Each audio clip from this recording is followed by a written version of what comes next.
Thanks for that introduction. As I said, we thought it would be a good idea to turn the tables and get our organisers today to actually speak themselves. So they are, of course, innovators, and that's why we've got this forum happening. So that's where the idea came about. So although the topic is networks and clusters, how can they promote or can they promote innovation in the Hunter? I just want to start off by talking just a little bit about innovation, because when I was having coffee this morning, I read the Newcastle Herald. I just came back from Sydney, and I saw that this forum was reported, and there was some discussion there, and John and I have often had this discussion about what is innovation? What does it mean? People use the term an awful lot, but do we really know what we're talking about when we talk about innovation? And one of the points that was made in the article is that it can get a bit academic, and I suppose that, as an academic, I can also relate to. But I use a very simple term myself when I talk about innovation or research on innovation, and it basically is that the successful implementation of ideas within an organisation. And it can be a new problem-solving ideas, processes, services or products. So what might they be and how might they come about? I just want to share with you, before I go into the topic of networks and clusters, that I led a project last year for the Australian Workplace and Productivity Agency, and it was quite a large project. And what they wanted to know was, does the quality of work influence productivity? You can imagine why they want to know that for employees. And what we found, and this is only one of the many findings, and it will be of no surprise to any of you, that direct supervision has a very strong influence on whether employees actually are able to innovate. And so some employees were telling us that they found that their ideas were rewarded, they felt they were in an environment where they could actually use what they found, that they could improve their work processes or had new ideas for products or services, whereas others said to us that not only were their ideas squashed by their direct supervisors and they never got to the light of day, but also they were treated as troublemakers because they wanted to change things. So I suppose the point of sharing this with you is to say that innovation can happen at the very micro level as well as the macro level. And the point about leading on to networks and clusters is that in research, we often talk about what's referred to as the triple helix.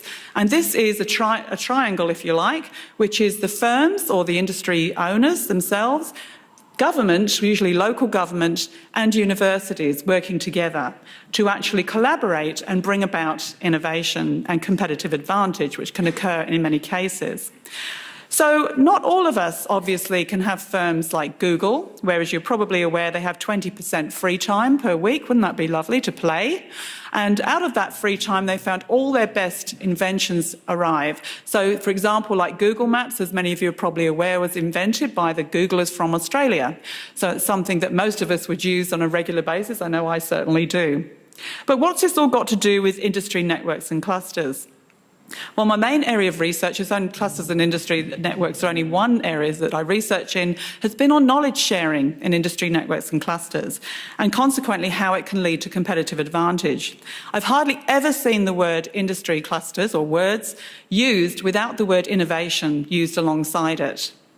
So as it's been stated that regional industry clusters, or they can be referred to as RICs, can boost jobs, they can boost entrepreneurship, they can spark innovation. So the question is, why isn't every firm part of a network or cluster if that's actually the case?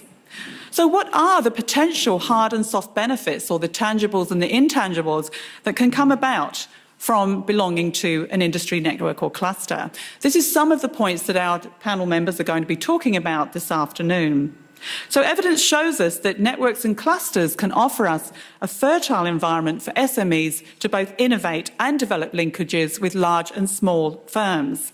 Although they do compete against each other, particularly if they're in the same sector, there's many reasons to justify why competition and cooperation at the same time, which we refer to as co-opetition, is actually very healthy to promote in an environment.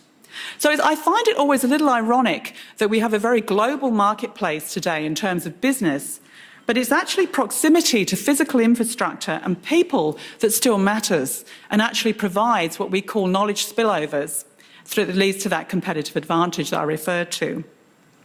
So the evidence is overwhelming that it's actually critical mass, that is sufficient numbers of players, particularly consumers, that can be captured in a market or geographical setting, that continues to be the single most important signal to investors to come into a region. Many regional markets have lacked this critical mass without the benefit of industry networks and clusters. And I've not only done research on this in Australia, but also in other countries, in Europe and particularly in the Middle East, where they've really taken on board and put a lot of dollars and investment into developing these for that particular benefit. So knowledge sharing in organisations and clusters can result, so in organisations themselves, as well as networks and clusters, in firms getting into new product design and manufacturing processes. And knowledge sharing most often occurs where firms and their representatives continually interact with customers and suppliers to innovate or creatively imitate. However, these processes do not happen by themselves and they do need to be facilitated. This is a point that John Coyle is very well aware of because I've worked with HunterNet for some 15 plus years. And John, a little bit more to say about him. I think you probably know a fair bit about him already. He's worked in engineering and manufacturing industries in senior roles, from marketing through to general management, and more recently was the CEO of HunterNet. HunterNet's played a leadership role in the development of collaboration and networking and of the Hunter's manufacturing industry in times of structural change. And I know John's spoken to many other groups, industry groups, about how they can set up networks and clusters. And John and I have spoken together at other venues as well, as such as Parliament House, to inform those too. So, John, I'd like you to share with us if you have any examples of innovation that have occurred through HunterNet or other examples in your experience. Did you want to come up to the platform? Thank you.